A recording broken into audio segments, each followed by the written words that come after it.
नमस्ते। आज हम एक बहुत ही दिलचस्प कहानी पर गौर करने वाले हैं। सोचिए, दुनिया की एक बहुत बड़ी इकोनॉमी और वो भी एक साथ दो दो बड़े बदलावों से गुजर रही है। ये कहानी है ग्रोथ की और साथ ही सस्टेनेबिलिटी यानी स्थिरता की। कमाल की बात है ना कि दोनों एक साथ चल रहे हैं। ठीक है, तो चलिए सीधे मुद्दे पर आते हैं। ये जो नंबर स्क्रीन पर है 7.5%, ये नेशनल स्टैटिस्टिक्स ऑफिस का हेडलाइन नंबर है। मतलब 2025-26 के लिए भारत की रियल जीडीपी ग्रोथ का अनुमान। अब ये सिर्फ एक नंबर नहीं है, ये अपने आप में काफ़ी प्रभावशाली है और ये दिखाता है कि इकोनॉमी किस रफ्तार से आगे बढ़ रही है। और ये चार्ट ये इस ट्रेंड को बिल्कुल साफ साफ दिखा रहा है। देखिए, ये जो 7.4% का आंकड़ा है ना, ये बस एक नंबर नहीं है, ये एक बहुत ज़रूरी अपवर्ड ट्रेंड है। मतलब इकोनॉमी सिर्फ रिकवर नहीं कर रही, बल्कि असल में रफ्तार पकड़ रही है। और तो और पिछले सालों के ग्रोथ लेवल को भी पीछे छोड़ रही है। तो सवाल ये उठता है कि इस ग्रोथ के पीछे है क्या?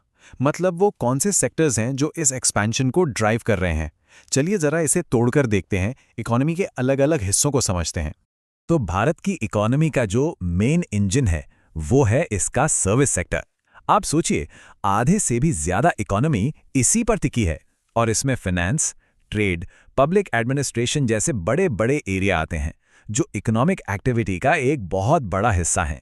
और मजे की बात तो ये है, सर्विस सेक्टर सिर्फ सबसे बड़ा ही नहीं है, बल्कि सबसे तेजी से बढ़ भी रहा है। फाइनेंशियल सर्विसेज और पब्लिक एडमिनिस्ट्रेशन दोनों ही जबरदस्त 9.9% की रफ्तार से बढ़ रहे हैं। और जब इकोनॉमी के सबसे बड़े हिस्से ही सबसे तेजी से बढ़ते हैं ना, तो वो पूरी कंट्री के लिए एक पावरफुल इंजन का काम करते हैं। अच्छा, ये सब तो ठीक है, लेकिन इससे एक बहुत ही ज़रूरी सवाल खड़ा होता है। इतनी सारी इकोनॉमिक एक्टिविटी, ये सर्विसेज, ये ग्रोथ, इसको चलाने के लिए असल में फिजिकल एनर्जी तो चाहिए ना? तो सवाल ये है कि ये एनर्जी आ कहाँ से रही है?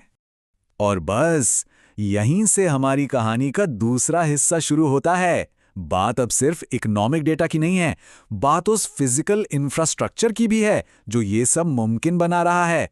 और इसका जवाब हमें मिलता है सेंट्रल इलेक्ट्रिसिटी अथॉरिटी की रिपोर्ट से।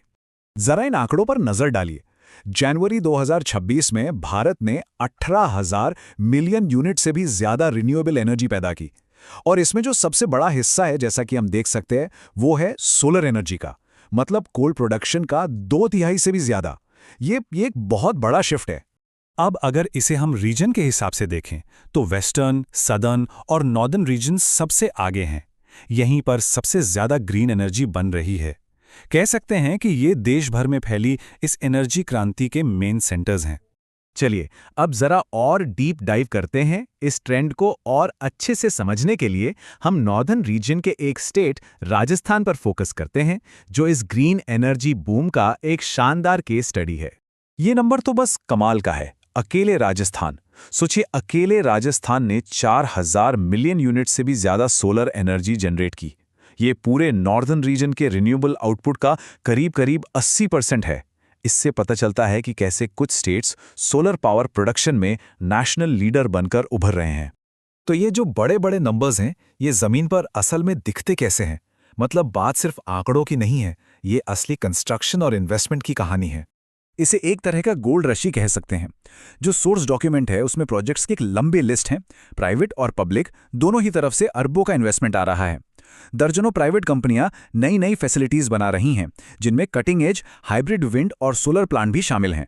मतलब ये इन्वेस्टमेंट की एक बहुत बड़ी लहर है। तो अब इन दोनों कहानियों को आपस में जोड़ते हैं। एक तरफ है तेजी से भागती हुई इकोनॉमी और दूसरी तरफ है एक ग्रीन एनर्जी रेवोल्यूशन। सवाल यह है कि ये दोनों आपस में जुड़े कैसे हैं? और यहीं आकर सारी कड़ियां जुड़ जाती हैं। देखिए, जीडीपी रिपोर्ट में एक टर्म है ग्रॉस फिक्स्ड कैपिटल फॉर्मेशन, जो 7.8% से बढ़ रहा है।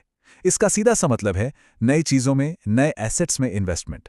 और ये जो कैपिटल फॉर्मेशन है ना, ये हमें जमीन पर असल में दिखता है राजस्थान में बन रहे उन दर्जनों सोलर और विंड फार्म्स के रूप में। तो इकोनॉमिक ग्रोथ और ग्रीन इन्वेस्टमेंट, ये असल में एक ही सिक्के के दो पहलू हैं। तो सबसे बड़ी बात या टेक अवे ये है, भारत एक ही वक्त में दो बहुत पावरफुल काम कर रहा है। वो अपनी इकोनॉमी को तेजी से आगे बढ़ा रहा है और साथ ही उस ग्रोथ को पावर देने के लिए ग्रीन एनर्जी में जबरदस्त इन्वेस्ट भी कर रहा है। ये एक ऐसी डबल स्टोरी है जिससे पूरी दुनिया देख रही है। और ये सब हमें एक आखिरी लेकिन बहुत जरूरी सवाल पर लाकर छोड़ देता है जैसे जैसे भारत की इकोनॉमिक एम्बिशंस बढ़ेंगी, जाहिर है उसकी एनर्जी की ज़रूरतें भी बढ़ेंगी। तो असली सवाल यह है कि क्या ये ग्रीन एनर्जी क्रांति इतनी तेज़ी से आगे बढ़ सकती है कि वो इस बढ़ती हुई डिमांड को पूरा कर सके और भविष्य में एक सस्टेनेबल और प्रॉस्परस भारत को पावर दे सके।